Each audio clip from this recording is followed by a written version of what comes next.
السلام عليكم ورحمة الله وبركاته نحمده ونصلي على رسوله الكريم أما بعد فأعوذ بالله من الشيطان الرجيم بسم الله الرحمن الرحيم رب اشرح لي صدري ويسر لي أمري واحلل عقدة من لساني يفقهوا قولي ربنا زدنا علما اللهم فقهنا في الدين آمين یا رب العالمین۔ سورہ فرقان کا آغاز ہوتا ہے جو کہ مکی سورہ ہے، جو کہ اس کی قرآن کے اندر اس کا 25واں نمبر ہے، نزول کے اعتبار سے 42 نمبر ہے، آیات اس کے 77 ہیں، رکوع اس کے 6 ہیں۔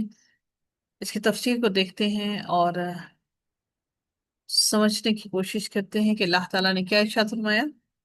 بسم اللہ الرحمن الرحیم تبارک الذی نزل الفرقان علی عبدہ لیکون للعالمین نذیرا۔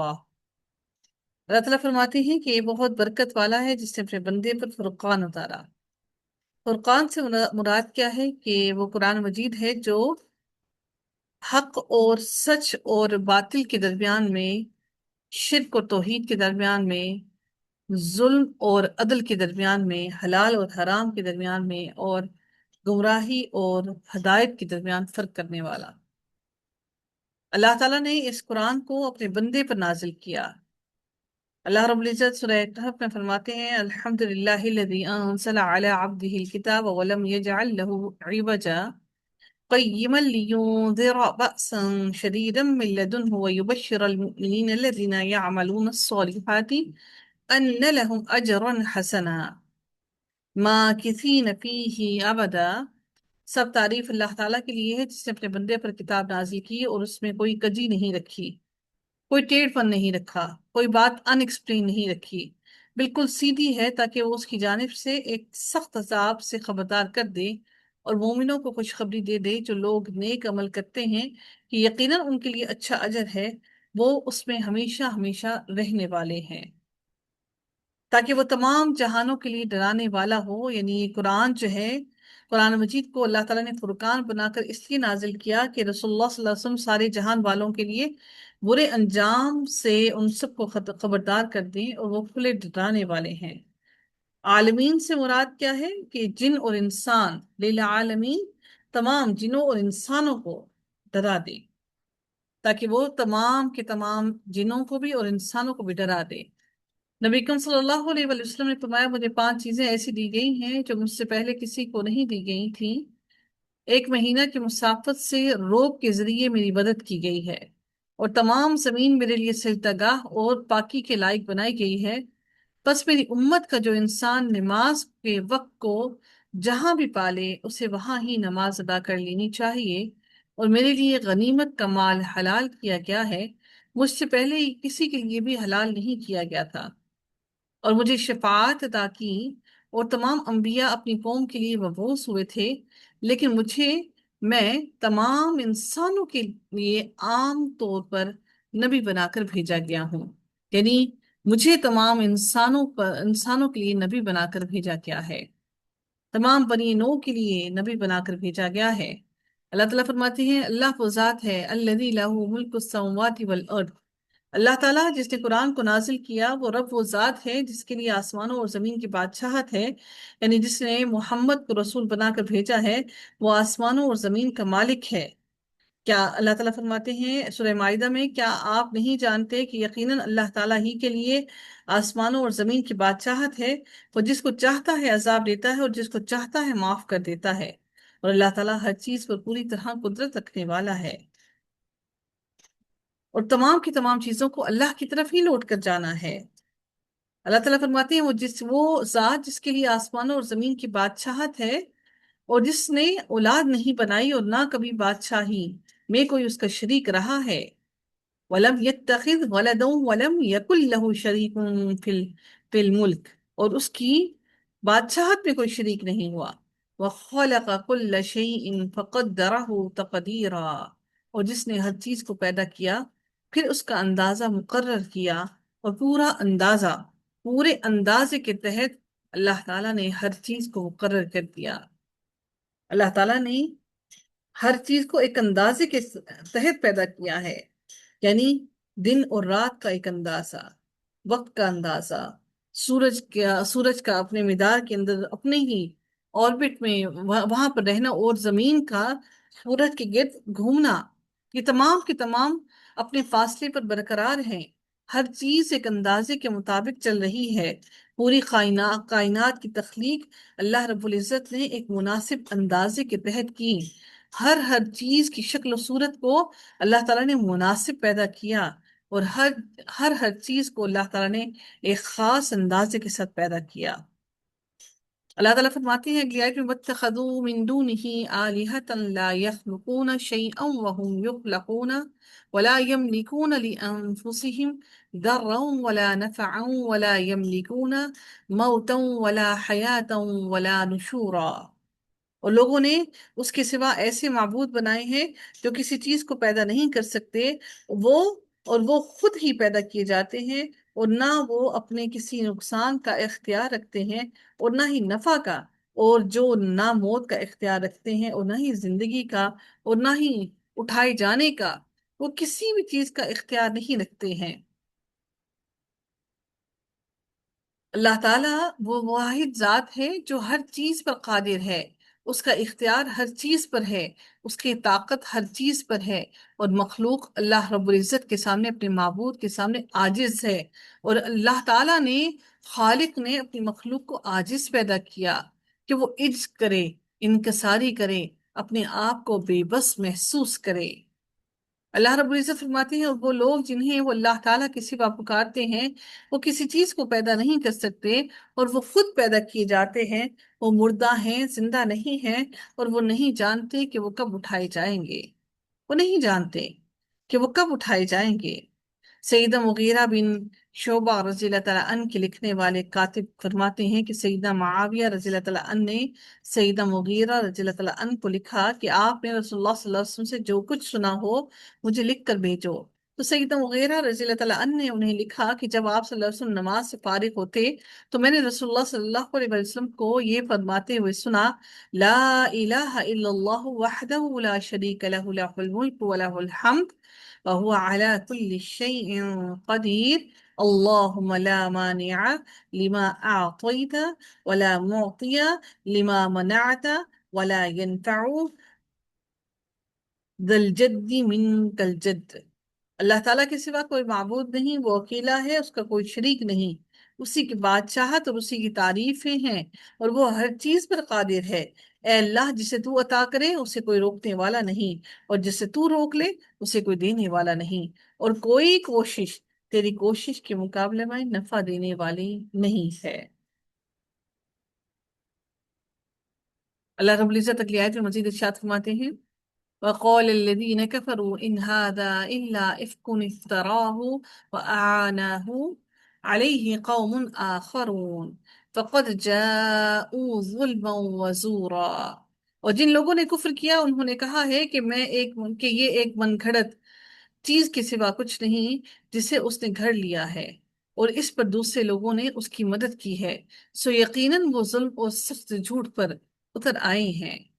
رب العزت نے ان کی تردید کرتے ہوئے فرمایا کہ یہ بہتان دراصل حق کا انکار، ظلم اور جھوٹ ہے۔ یہ قرآن تو ہدایت اور نور ہے، اور محمد صلی اللہ علیہ وسلم کے حالات کے بارے میں آپ صلی اللہ علیہ وسلم بخوبی آگاہ ہو۔ کیا پوری قوم ان کی سچائی اور امانت کے بارے میں آگاہ نہیں ہے؟